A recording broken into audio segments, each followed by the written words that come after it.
ਪੰਜਾਬ ਦੇ ਮੁੱਖ ਮੰਤਰੀ ਭਗਵੰਤ ਮਾਨ ਇਨਵੈਸਟਮੈਂਟ ਦੀ ਤਲਾਸ਼ ਦੇ ਵਿੱਚ ਦੱਖਣੀ ਸੂਬਿਆਂ ਦੇ ਵਿੱਚ ਜਾਣ ਦੇ ਲਈ ਉਦਯੋਗਪਤੀਆਂ ਦੇ ਨਾਲ ਮੀਟਿੰਗ ਕਰ ਰਹੇ ਨੇ, ਲੇਕਿਨ ਆਪਣੇ ਸੂਬੇ ਦੇ ਉਦਯੋਗ ਉੱਤਰ ਭਾਰਤ ਦੇ ਵਿੱਚ ਟ੍ਰਾਂਸਫਰ ਹੋਣੇ ਨੇ। ਵਪਾਰੀਆਂ ਦੀ ਮੰਗ ਕਰਕੇ ਪੰਜਾਬ ਦੀ ਵੱਡੀ ਇੰਡਸਟਰੀ ਇਸ ਕਰਕੇ ਪਲਾਨ ਕਰ ਰਹੀ ਹੈ ਕਿਉਂਕਿ ਪੰਜਾਬ ਸਰਕਾਰ ਉਹਨਾਂ ਦੀ ਮੰਗਾਂ ਤੇ ਧਿਆਨ ਨਹੀਂ ਦੇ ਰਹੀ। ਜਦਕਿ ਯੋਗੀ ਸਰਕਾਰ ਦੇ ਨਾਲ ਉਹਨਾਂ ਦੀ ਮੀਟਿੰਗ ਹੋਈ, ਉਹਨਾਂ ਨੇ ਉਹਨਾਂ ਦੀ ਸਾਰੀ ਮੰਗਾਂ ਮੰਨਦੇ ਹੋਏ ਇੱਥੇ ਇਨਵੈਸਟ ਕਰਨ ਦੀ ਸਲਾਹ ਦਿੱਤੀ।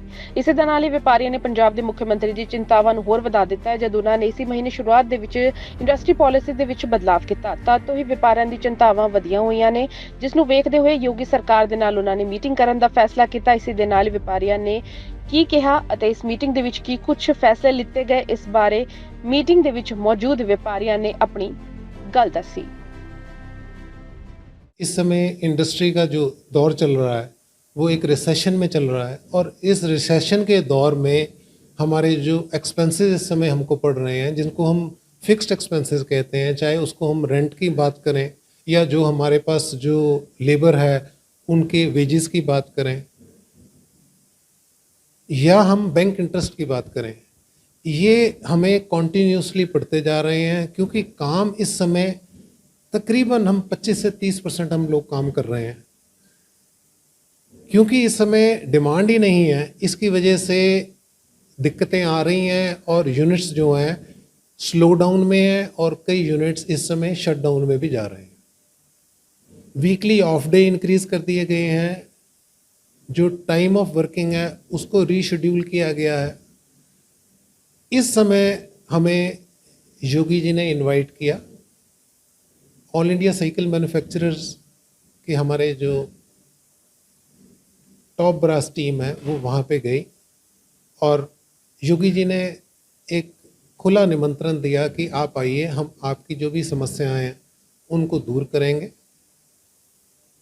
साथ में जो लैंड की उन्होंने कहा कि जहाँ पे आपको लैंड की रिक्वायरमेंट है, जितनी लैंड की रिक्वायरमेंट है, क्योंकि यूपी का एरिया बहुत बड़ा है, तो वो लैंड भी उन्होंने एक सब्सिडाइज रेट पे देने का वादा किया।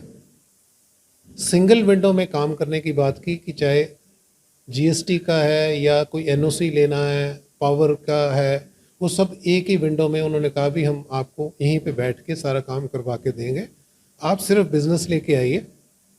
जितनी कैपिटल इन्वेस्टमेंट है उन कैपिटल इन्वेस्टमेंट की रिकवरी की उन्होंने बात की कि जीएसटी का जो स्टेट का पार्ट है उसमें उन्होंने अपना शेयर उसमें कहा कि हम उसमें आपको कंट्रीब्यूट करके देंगे।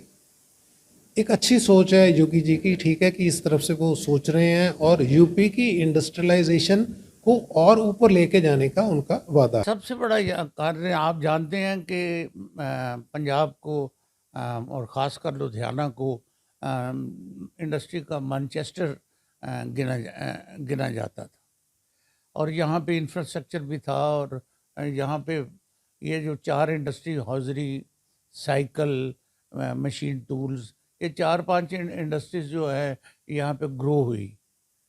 तो और यहीं पे बस गई। पर गवर्नमेंट ने जितने भी वायदे किए थे कोई भी पूरा नहीं हुआ। यहाँ तक कि इंडस्ट्रियल पॉलिसी कोई जो इन्होंने बनानी थी वो इंडस्ट्रियल पॉलिसी ही नहीं बनाई। कोई इंडस्ट्रियल पॉलिसी नहीं है।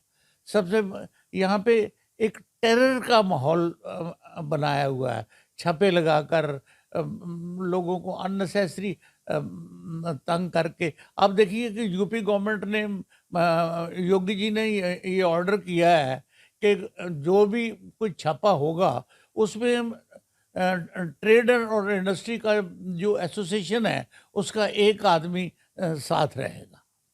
तो ऐसी फैसिलिटीज़, जहाँ तक पावर का फैसिलिटी, उन्होंने कहा कि हम आपको 24 घंटे पावर देंगे और बगैर किसी ड्यूटी के देंगे। ड्यूटी 5 साल के लिए माफ़ कर दी जाएगी। हर तरह की फैसिलिटी उन्होंने देने का वायदा किया है। उन्होंने सस्ती ज़मीन देने का वायदा किया है। तो और यहाँ तक कि जो एसटी सेल टैक्स, जिसको हम आज के जीएसटी वगैरह कहते हैं, वो 7 साल के लिए उन्होंने एग्जम्प्ट करने का हमें आश्वासन दिया है। देखो, साउथ की इंडस्ट्री में एक बहुत बड़ी चीज़ है, क्योंकि वहाँ पे लार्ज इंडस्ट्री है। लार्ज इंडस्ट्री अगर यहाँ पे आती है तो उसकी एंसिलरीज बहुत सी वेंडर्स और एंसिलरीज बहुत बहुत से बन जाते हैं। लेकिन ये तो किताबी बातें हैं। अगर मान साहब के कहने से तो इंडस्ट्री आएगी नहीं। इंडस्ट्रीज फैसिलिटीज चाहती है, जहाँ पे फैसिलिटीज होंगी वहाँ पे इंडस्ट्री आएगी। मान साहब या किसी और के कहने से इंडस्ट्री नहीं आएगी। ये एक प्रोपेगेंडा टाइप ऑफ चीज़ है। लेकिन मेरे हिसाब से कि साउथ की जो बड़ी इंडस्ट्री है वो पंजाब में नहीं आएगी।